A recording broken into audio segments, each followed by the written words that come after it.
Good morning, everyone. Hope everyone has had a fantastic weekend. Um, and shoot, we're into the last full week now. Almost your last Monday of the semester, I guess. um, in terms of what we got happening this week, you should have gotten your test three submissions to me. Um, and so my goal this week is to try to, once I get some other things done in other classes, get those done. In a perfect world, that would mean that I would be able to be getting things back to you on Friday. More realistically, I'm probably going to need the weekend. And so I'll make sure it's up here a little bit. Um, and so, yeah, it might be next Monday before I'm able to get some feedback to you on those. Otherwise, homework wise this week, you have a web work due on Wednesday as per usual. Um, and then with respect to the web work as well, it's about that time in the semester where I will go ahead and I will open up old previous webworks. Basically until the date of the final, so that in case somewhere along the lines you, gasp, might have missed a particular assignment, you'll still have an opportunity that you can do it for the late points, the 75% credit, up until the date of the final. So I'll put out an announcement when that when I get that updated in all of them, because it kind of requires me going through each assignment and changing the deadline. But if you're in that situation, know that that's going to be an option for you. So don't let that option slide. I guess everyone needs those homework points. Um, Otherwise, you got lab this week. Your last lab. um, Dealing largely with stuff that we kind of introduced last. Shoot, I guess we introduced last Monday. And that we're going to keep on talking about today, largely with the idea of waves and wave type motion, which can be either of the electromagnetic variety or just of the general everyday variety. I am hoping to, yes, post updated grade reports this week, at least with everything that I have. In fact, I'll probably be able to have those done by tomorrow, with at least everything that I've already graded. They won't have the third test on them yet, but for sure. Also, this week, if you're trying to kind of follow along in the book and those sorts of things, we are basically spending all of this week in the sort of supplementary material 3, which isn't in the. Well, I guess it depends on which version of the book you might have. But it supplementary material 3 is all available as a PDF online. And so if you need to grab it, it's either through Matter and Interactions websites, or I link to it directly here as well, so you can snag it there. Of course, I forgot to post these slides this morning, so you'll have to wait until after class in order to snag that. All right, and then of course we have some polling questions here that we'll be starting off with today. So that's the plan. Basically, the idea is today we want to introduce some ideas of, how do we really mathematically represent waves and how do they sort of interact with one another. On Wednesday, we'll spend some more time looking at some of the different sorts of behavior we can get from interacting waves. And then probably Friday, we will sort of touch more on sort of more optics ideas of sort of what properties the electromagnetic waves exhibit when they enter different types of materials. And then next Monday will pretty much be a review semester summary type day for that last day of classes. We'll keep it pretty low key. And then we're done. Well, I guess then we have a final that I'm still figuring out the details of. But otherwise, then we're done. Okay. So I thought to start us off, since we haven't actually had class in a week at this point in time, we should probably start off with a bit of a review on sort of some nomenclature and what's really happening with waves, kind of how different properties of waves are related to one another. So I thought we'd start off with just a little question like so, which is you can envision the wave to the right here. I've drawn it here showing its spatial dimensions. So the horizontal axis is position. But the whole wave is moving to the right with some particular speed, which in this case I tell you is 30 meters per second. And I also go ahead and tell you that it has a period of 5 milliseconds. So my question to you is basically what would be the length of the shown sort of unknown distance in the image? Okay? I'll give you a few minutes to think that through, maybe crunch a few numbers, and then we'll keep talking about the mathematical formulation of waves here.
right.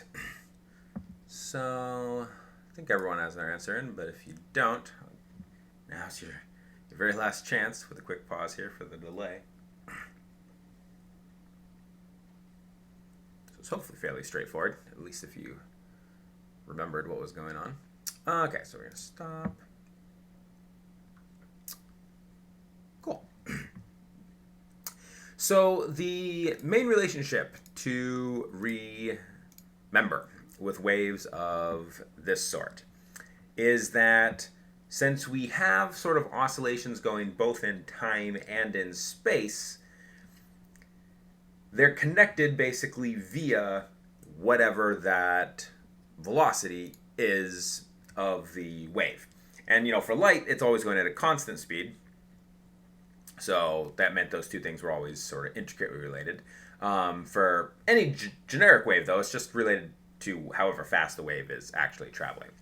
And so our expression for that was that the velocity of the wave was going to be equal to basically the wavelength of the wave, which was the distance between successive crests in space, which is actually what we have, up here at the moment. So it's related to the wavelength of the wave and the frequency of the wave, or how many times per second does the wave oscillate, or does the system repeat. Okay? Frequency, as we're writing it here, which is not the angular frequency, just the normal frequency, is related to the period inversely. So frequency is generally in hertz, which is 1 over seconds. The period would be in seconds. So this is akin to basically saying, this is the same thing as saying, oh, it's the wavelength over the period, where capital T would be the period in this case. So in this problem, if we realize that, we just need to figure out what the wavelength is, we know the velocity, doesn't actually matter what direction it's traveling here, and we know the time of the period, so you just multiply those two things together, right? So you just have that your wavelength here was just going to be equal to v times t, or 30 meters per second, times your 5 times 10 to the negative 3 seconds.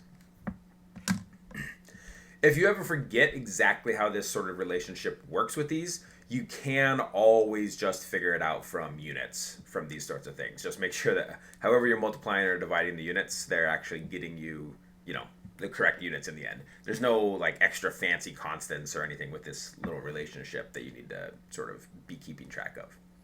One other way that you could think about it is that in a particular amount of time t, since the period is the duration of time it takes the wave to repeat, it would mean that if you were, standing up, say up here at this particular location, from your perspective, the wave has to repeat every 5 milliseconds. So it would take 5 milliseconds for this next peak to travel over to your position. And then if you think about it that way, it's just like a velocity equals distance over time type argument. You need to travel lambda distance in period amount of time. That's your velocity. So whichever sort of, way makes the most sense for you to think about things. But this idea that waves, whether they're electromagnetic waves or any wave type motion, varies in both time and space is really important. And we need to be able to sort of capture that behavior mathematically to make it easier for us to sort of talk about what's really going on with waves.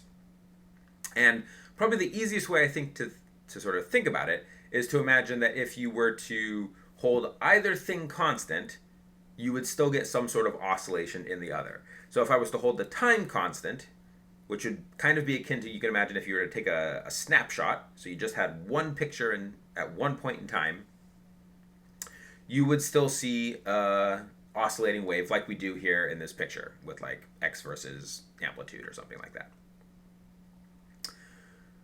Conversely, if you were to hold the position constant, if you were to anchor sort of an ocean buoy to one point in space, you would still see the ocean buoy bob up and down with time as the waves move underneath it. So we get oscillatory behavior in either case, and we need to showcase that in our sort of mathematical representation. So generally, if we wanted to express sort of oscillatory wave-like motion, we use trig functions. Going to be the same idea here, but we're going to have sort of more pieces sort of thrown into it. So in this case, because we want to sort of be able to talk about both the sort of oscillatory nature with time and the oscillatory nature with position, we're going to have two terms showing up inside our cosine expression. So the first, well, at least the first, the way I've written it here, is the version, or the term that depends on the time dependence. That's why it has a t, lowercase t, showing up in it. And the whole 2 pi over big T, or 2 pi over the period, that's just sort of a stipulation that we want it to be repeating once every period, right? So normally cosine, repeats every 2 pi radians. So this 2 pi over the period is just what's ensuring that our wave here will repeat once every period. Do note, when you start doing things with wave expressions like this, you are going to want your calculator to be in radians, okay? And in fact, maybe one of the more tricky things about what's going on in this chapter sometimes, or in this section, is that when you're writing things out, like according to sort of the wave solution, which is what we have here, you definitely need things to be in radians, but occasionally other angles will still be given to you in degrees. So just make sure you're being consistent. In general, you probably just want to convert degrees to radians everywhere throughout this section and just keep everything in radians the entire time. This equation does not work if you start trying to use degrees in it. So that's the time-like nature.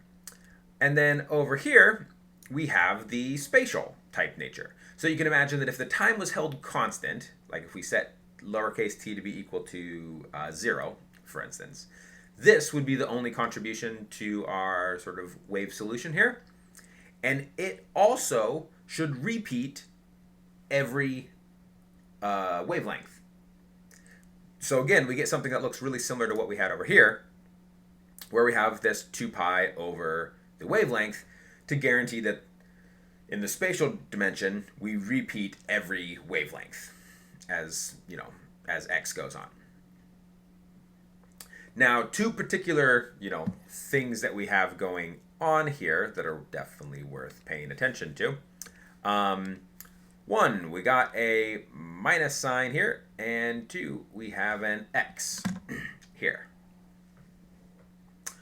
Those two things together dictate what direction your wave is traveling, and, well, I guess it basically tells you what,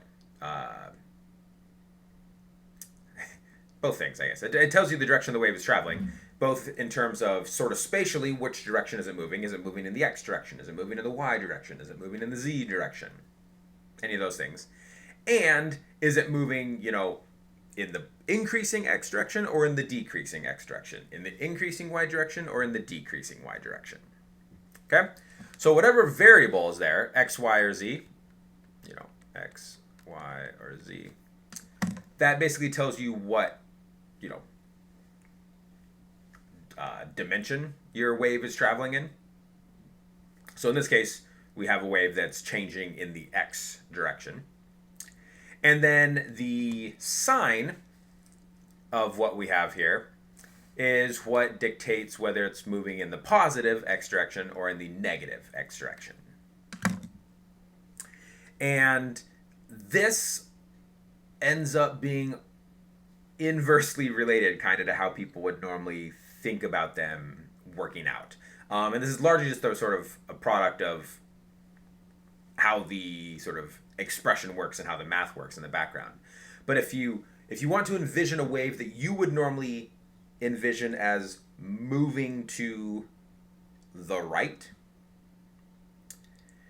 you can sort of, I think this will work as a way to describe it. So if I had a wave, here that was on my axes here, and it's moving to the right, for instance. You can imagine that from the perspective of like a singular point, say on the x-axis, from like this point over here. From its perspective, as the wave is moving to the right, its next step is going to be to, as the wave moves to the right, it would decrease. So essentially, that point in time, it's almost as if the wave, from its perspective, is moving backwards. And so things that move in the positive directions will always have a negative sign here. Things that are moving in the negative direction will always have a positive sign there. So the two things get flipped back and forth in that fashion.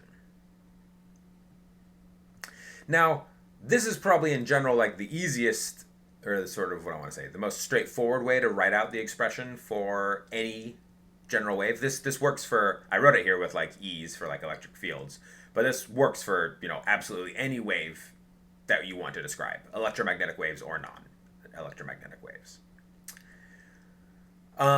Because commonly the wavelength and the period are things that we kind of know and want to talk about. But because there's like this common like 2 pi over the period, 2 pi over the wavelength, nobody wants to end up writing all these things out. So in general, any wave can essentially be summarized as just say, E was just representing the electric field in this expression, but really it's any displacement of the wave. So that can be a displacement in the electric field, in the magnetic field. It can just be like a displacement in the water level if you're thinking about ocean waves.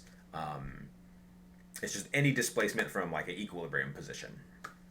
If you're thinking about springs bouncing back and forth, still displacement in that case from equilibrium. So frequently people will simplify this to sort of be your bog standard generic expression for any sort of traveling wave-like motion. Just looks like an amplitude times a trig function times omega t minus kx. All right? Now, omega here is playing the same role that it sort of historically has in the past. It's the angular frequency. It has units of radians per second. That's the 2 pi over t. So nothing particularly new is happening there that we kind of haven't seen before. But this k term, if we didn't have enough other things that we used k for, between like the 1 over 4 pi epsilon being abbreviated as k and spring constants being abbreviated as k, and of course if you're doing other things, you got Boltzmann's constant being k. So we also decided to go ahead and let 2 pi over lambda also be represented as k. And k in this context is referred to as the wave number. And it's just sort of a quick and easy way of thinking about the wavelength. The wave number and the wavelength are directly related to one another by basically a factor 2 pi in these situations. Most of the other times we've used k, it's pretty easy to tell a difference between that k and this k. The one that I would warn you about is be careful if you're doing some sort of problem with springs. Because with springs, you will frequently have a spring constant that is represented with k. And because the spring is oscillating, you could talk about it, in terms of a wave or something like that, which could also have a wave number. Those two things might be loosely related, but they are not the same thing. So don't necessarily think that, oh, he gave me a spring constant in this problem. I can just plug it in for the k here. Not the same k's. And it's probably the easiest confusion of the k's to sort of have happen. Yes, so the wavelength and the wavelength and the wave number are basically just two different ways of talking about the same thing. It's just a way of talking about how quickly does my wave oscillate in space, or what is the distance between each wavefront, if you want to think of it in that context. Both are giving you the exact same sorts of information.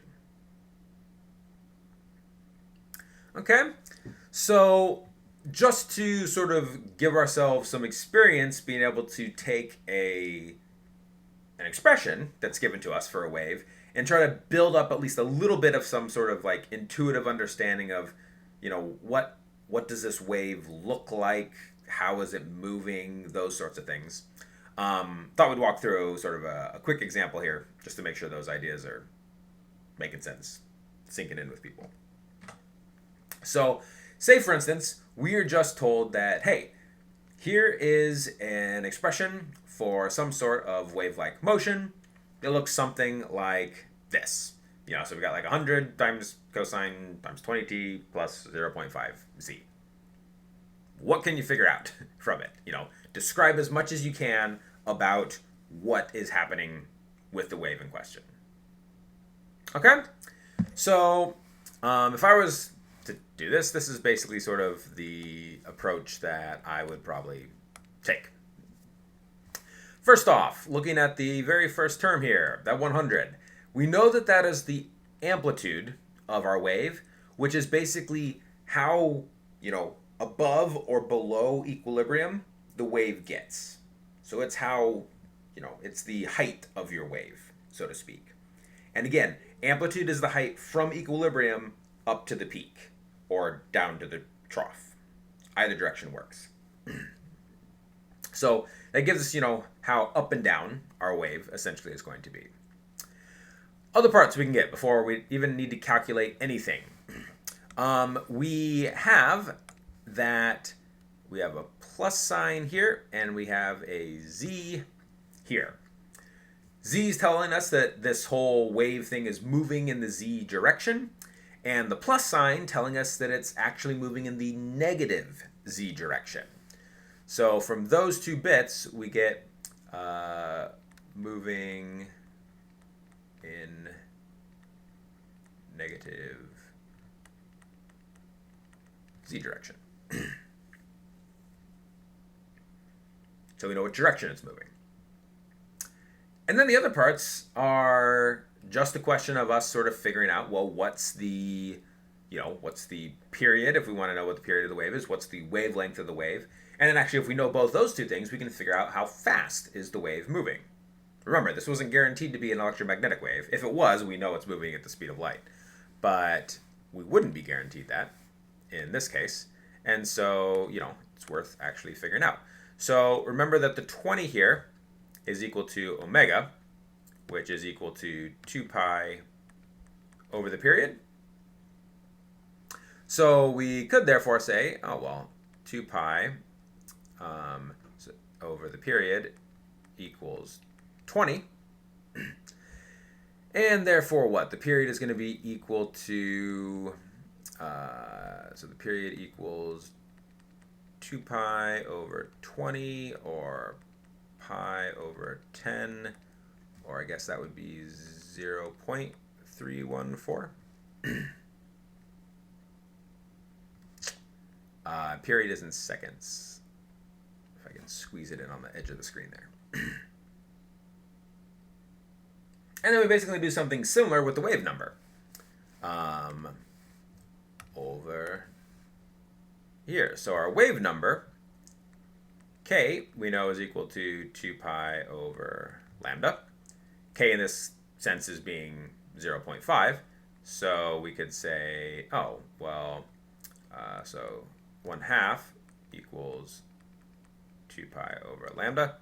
Multiply the lambda up to the other side, multiply the 2 up to the other side, and we got that our lambda is just going to be equal to 4 pi. which is about like 12.57 and some change. Lambda is a wavelength, so it's a unit of distance, so it's going to be in meters here. So the other way we can sort of think about this is in one full oscillation of the wave takes 0.314 seconds, and in that time, the wave has traveled 12.57 meters. And so, of course, our velocity, if we wanted to figure it out, we know is wavelength over t. And so that would have just been, what, 4 pi over pi over 10. Pi's cancel out, 10 ends up on the top, and we get 40 meters per second in the end. So this expression describes a wave that has an amplitude of 100, presumably 100 meters here, which is a big wave. Amplitude of 100 meters, moving in the negative z direction at 40 meters per second. So like that's the tie-in between what does it look like, you know, in sort of what is the physics behind what's happening, and then what is the math that we're using to express that. Note that because your velocity equals wavelength over period here, and we can relate both the period to omega and the wavelength to k, you can go ahead and say, oh, well, the wavelength is, of course, just 2 pi over k, and the period is, of course, just 2 pi over omega. And so those 2 pi's end up canceling out, and you get that the velocity is also omega over k. So you can sort of shortcut your way there in certain circumstances. And if you look, omega was 20, k was 0.5 in this case. If you take 20 divided by 0.5, you also get 40. So it's kind of how all those different pieces are related in this context. Okay? That's kind of the math side of things. And then going forwards here, we gotta want to keep on reflecting back on how do we express it in terms of sort of the mathematical formulation, and sort of what is the behavior that we would be expecting or that we end up seeing in, like, physically with how the wave moves and interacts with things. So the next important part, which those are all the same things we just got, is to think about intensity, to think about how much energy is a wave carrying. So, to that end, we've actually already kind of talked a little bit about, you know, how much energy a wave is carrying. So, remember with electromagnetic waves, we worked out, you know, what the whole Poynting vector was, and we basically saw that it was proportional to E squared in these cases. If you remember here in general, the whole Poynting vector looked like a 1 over mu naught E cross B. But remember that B and E could be related in terms of one another. So like B is actually just, or I guess E is C times B, or B is E over C. So you can write them in terms of one another, and then the end result, since those are always perpendicular, is that's just going to give you an E squared or a B squared, however you want to think about it. So S is proportional to E squared or E times B, you know, however makes more sense to you to think about it in that context. But remember what S was. S was the amount of energy per second per area, per cubic meter, that was being delivered to an area. So it's essentially how much energy does the wave hold, or does the wave deliver in a certain amount of time to a certain amount of area. That relationship actually holds true for all waves. If you think about it here, that E, that was like the strength of our electric field, which is the amplitude of our electromagnetic wave. or it's at least the amplitude of the electric part of the electromagnetic wave. And so any wave, it turns out, has basically this measurement of how much energy can that wave impart in a certain amount of time to a certain amount of area. And that value only depends on the amplitude, technically the amplitude squared, of the wave. Doesn't depend on the wavelength of the wave, doesn't depend on the, period of the wave. Nothing inside that cosine term matters. The intensity of a wave is just based off of the amplitude of the wave. Now, for different types of waves, that intensity, like how we perceive that intensity, is going to be different. So like in the case of light waves, we perceive intensity as brightness in these contexts. When you look at the sun, it's looking really bright because the amplitude of the waves that are traveling into your eyeball is much larger than, say, when you just look at an incandescent light bulb or something along those lines. If you're thinking of sound waves, or like waves traveling through the air as they go into your ear, in that case, intensity is a measurement of how loud it is. And so when people measure things in decibels, that's just another way of measuring intensity.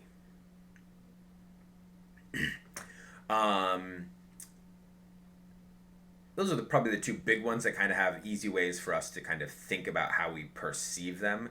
But really, it's the case of like any wave. Like even if you're thinking of just like ocean waves lapping up on a beach, the amount of energy they sort of impart to the beach as they're rolling in is dependent on how big the waves are. And the weird thing here for a lot of people is that it just depends on the amplitude. It actually doesn't depend on the frequency or the wavelength at all.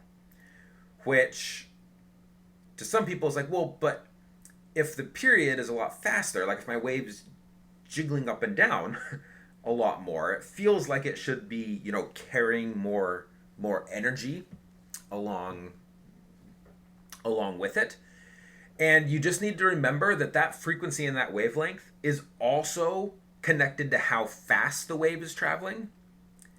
And so if you have a really fast frequency or something like that, it's also tweaking how fast the wave is moving, which overall changes how much energy is being imparted. So it actually works out that those frequency and wavelength don't have any effect on the actual intensity. It's just amplitude, which is kind of nice in a lot of ways. It kind of gives us a nice, clear way to sort of distinguish between what different sort of physical phenomena can affect the different parts of the wave.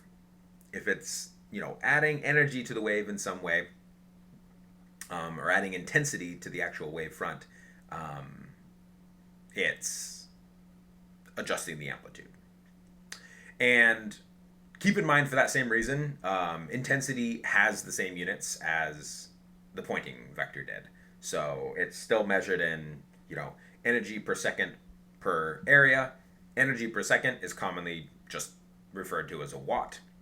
And so it's generally expressed as watts per meter squared for any particular wave. Okay?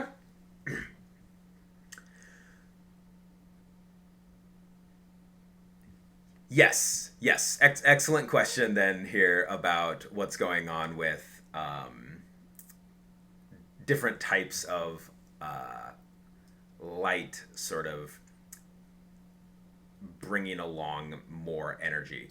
And a large part of that has to do with sort of the how we think about those sorts of problems with the sort of dual nature of light, in terms of we can either be thinking about it as a wave, or we can be thinking about it as sort of like these individual particles in the form of photons.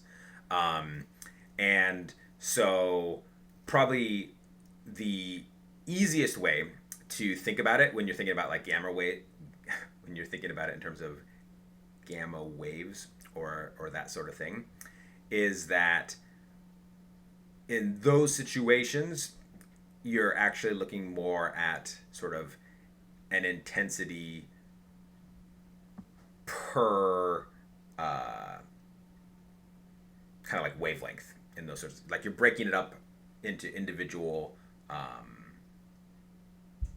wavelengths as it's kind of moving along. So yes, generally when we're thinking about like individual little packets of waves arriving, you would think of the sort of gamma waves have more energy contained within their sort of individual sort of wave packet that we tend to think about, or their photon. But as far as sort of looking at the wave-like nature of things, it's all wrapped up in the amplitude. It's a good question, though. That it's easy thing to sort of be confused about, and in part it's because of how we tend to talk about wave in these two different, not wave, how we tend to talk about light in these two different fashions. Our expression for waves, our mathematical expression for waves thus far, is mostly complete, but it has kind of one caveat still sort of attached to it that we probably need to address here, which is that, you know, we've been writing it with a cosine. And cosine, of course, starts at 1 if you're going around the unit circle. You know, if you plug in cosine of 0, you get a value of 1. But in truth, you know, our waves could, in theory, start anywhere along the wavefront. You know, it's oscillating. There's no guarantee that we're going to start at the peak of the wave. Although, if you think of like plucking a guitar string or pulling back a slinky or something, in many cases you might start at the peak or near the peak. But we're not guaranteed that. So in order to give ourselves some way to think about like, well, what would just describe any generic wave? Like, so, you know, it can travel in some direction, all that sort of stuff's the same, but also it can start at any point along the way in its up and down oscillatory nature. It doesn't need to start at the top. To achieve that, we basically just add on what we generally would call a phase constant, or it's a phase shift. It's basically just something that will take your whole like oscillatory nature that we have and sort of slide it one way or the other, so that your wave will start at some new point in time and space. So you can kind of imagine that if we had our wave here that, say, was originally starting up here at the top. Oh, it's a perfect wave. That looks something like that. If I added a phase constant to it, so say I like added pi over 10 radians to it. So I added a phase constant. Phi naught was positive. Then we can imagine that at the very beginning, if everything else is 0, because that phase constant's there, it's actually like I'm a little farther along in the course of my wave. We can imagine that it'd be like, oh, because that phase constant's there, I'm actually, you know, I don't know, a little bit farther along in the course of my wave. And so the way we think about that is that we would generally say, oh, well, that phase constant just sort of moved our axes along here, so that now, instead of starting where we kind of did originally, our new axis, you know, is going to start like here. And the general sort of perspective of this is that, again, if I wanted to sort of start at that location, we would envision that I moved the wave backwards. Like I moved it to the left in order to get it to that point. And so, kind of similar to the plus and the minus with the direction of the wave, be a little bit careful with the plus or the minus of your phase constant, because it's telling you, you know, am I shifting the wave to the left or am I shifting the wave to the right? And it's backwards from how we generally tend to think about it again here.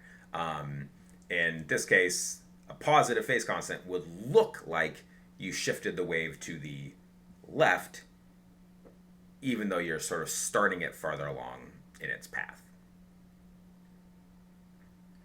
And so that basically, is the full sort of general form that we're going to be using for any sort of wave-like nature that we might want to look at. And so the idea is we're going to take that, and then we're going to start looking now at some of the ways that multiple waves can interact with one another, looking at the math behind this.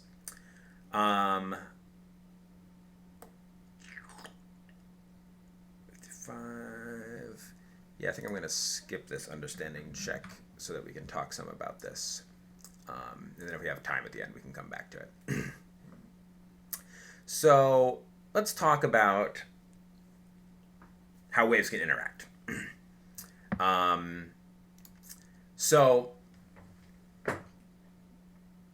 in general, we have like all these pieces to the wave in question when we're looking at it.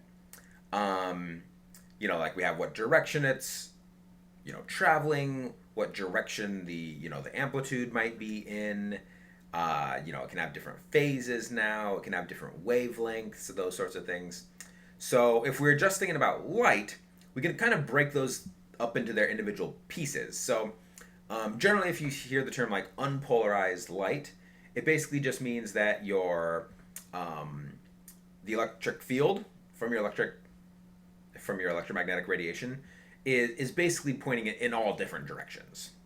So you have some waves that are oscillating like this. You have other waves that are oscillating like this, and then all the combinations in between. You have some that are oscillating like this. Some that are oscillating like this. There's no rhyme or reason to the direction of the electric fields in those cases. And if you're thinking, well, that seems weird, why do we get that when we just looked earlier about like how do we get electromagnetic radiation? Oh, from like an accelerating charge, and it only sent out radiation in the perpendicular directions and all that sort of thing. That's true, but what you need to realize for a lot of wave type phenomena in general is that you might not be seeing the original wave or the original batch of energy that is radiating outwards. For example, in the course of the sun, the place where all the energy is created in this is in the core of the sun.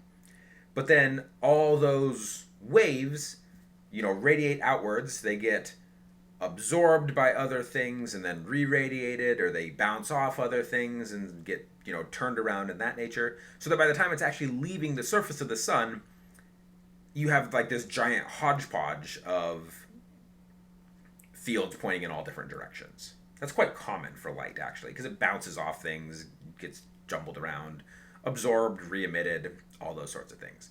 So unpolarized light's actually kind of the norm in a lot of ways.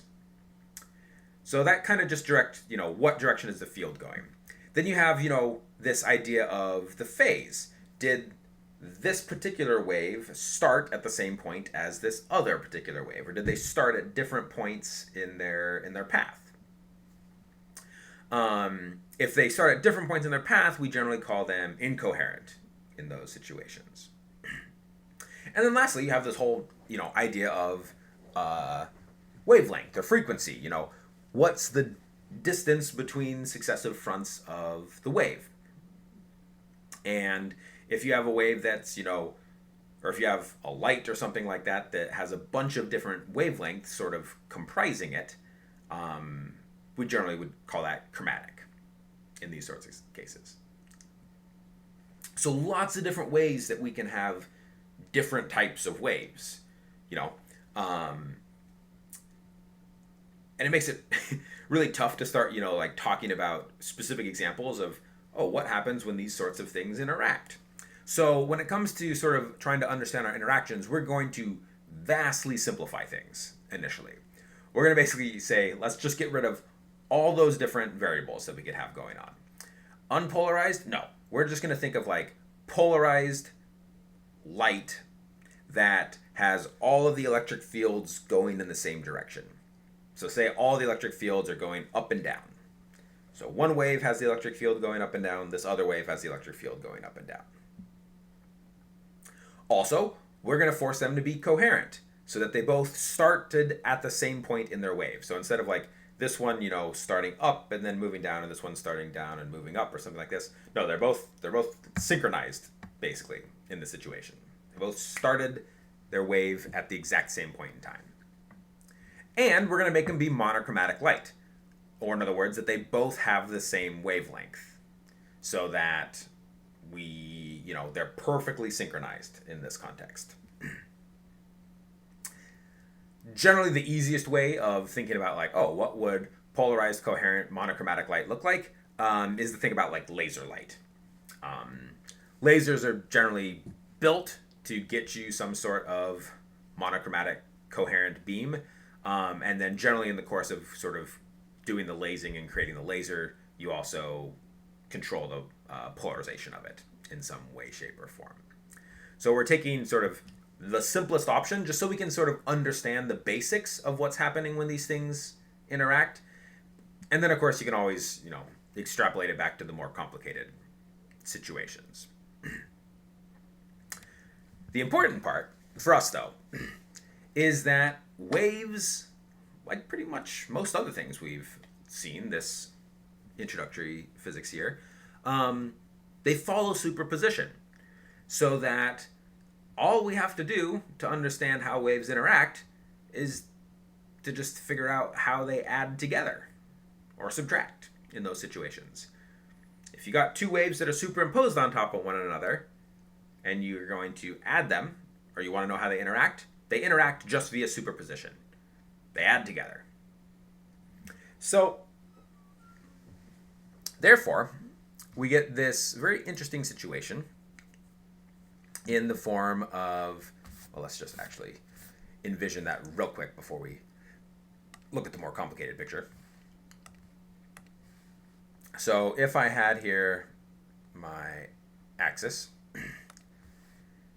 and we'll take a red wave, say that was doing something like this,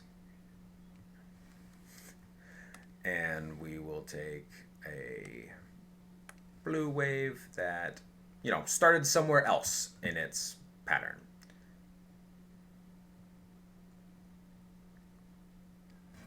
Sure, we're going to say it looks something like that. To know how they add, you just add the various contributions at any, point in time. So I guess red and blue make purple, so we'll try to do it that way. So, we're going to get a really positive contribution, like at this point, because both of them are positive. We're going to get a really negative contribution at this point, because both of them are negative. And then somewhere here, like in the middle-ish region, we actually get nothing contributing, because like somewhere in there, the red one is positive, but the blue one is negative. So when we add them together, we would get nothing. And so when we, add them together, then we'd get something that like, it's really big up here, and then it crosses 0, and then it's really big down here, and then it crosses 0 again somewhere down here, and then it's up here, and it's, then things went weird here. It got weird here at the end. But that's basically the idea behind what's going on here. You're just, at any point in space or time along the wave, you just add together what the two different locations of the two waves are, and the result is, what the combined wave would look like in that situation. So if you have two waves that are meeting at different points in time, sort of what the net effect is going to be depends on sort of where both of those waves are sort of in their up and down motion. Remember, all of the waves are starting their up and down motion at the same time. They're coherent. But if one of the waves has to travel a little bit farther to get to a point than the other wave, they're not going to be at the same point in their oscillations when they meet up. And so deciding what sort of the results look like when we would add these two things together depends largely on where are both of the waves sort of in their up and down oscillatory nature. If both of them happen to be on the up and up, you're going to get a really strong positive addition at that point in time. Or if both of them happen to be down low, you're going to get, a really negative addition at that point in time. But if one of them is sort of up and one of them is down, then when you add those two things, they're largely going to cancel each other out, and you're not going to see anything. And so we basically sort of summarize this with this idea of when the waves meet up in such a way that they add together to make a bigger amplitude, we call that constructive interference. And when the waves add up in some way that they meet up, when one's high and one's low, so they cancel out, we call that destructive interference. And from the same wave sources, you'll get both effects at different points in space. And so I kind of have the picture here, but it is actually an animation. So let's just jump over here and see if we can look at that. Yeah. So what we have here is, we have one source of waves here, the orange source, and one source of waves over here, the red source. And despite the fact that there are two different colors here, keep in mind that they have the exact same wavelength. They have they're both coherent. You can see when one starts upwards, the other one starts upwards as well, and so on and so forth, vice versa. So we're looking, at polarized, coherent, monochromatic light or waves in this situation. And then what we're doing is we're basically looking at how do these waves interact with one another at two different points? So if we take this point right here, what we see is at this particular point, the orange wave has traveled just the right amount of distance so that it's, either down or up as it sort of oscillates back and forth. The red wave has also traveled that same sort of distance so that when they meet up here, they're either both upwards or they're both downwards. And so we get this really big, the green arrow is basically the addition of the two. We get this really big green arrow swinging up and down. That would dictate how much they were adding there. If we were to look at it, we could kind of say this is how many oh boy, I don't know if I can do this while it's moving. It's basically like 1, 2, 3.5 wavelengths. And this one is like 1, 2, 3, 4. I can't do this. 4.5. They're moving too fast. But it's all based off the distance they are from this point. Vice versa, if we look back here at this point, we see that at this point, the distances are such that when the two both arrive there, they're exactly offset from one another. So like orange is pointing up or down, but whenever orange is pointing up, red is pointing down. Or whenever orange is pointing down, red is pointing up. So at that point, they're actually perfectly canceling out with one another.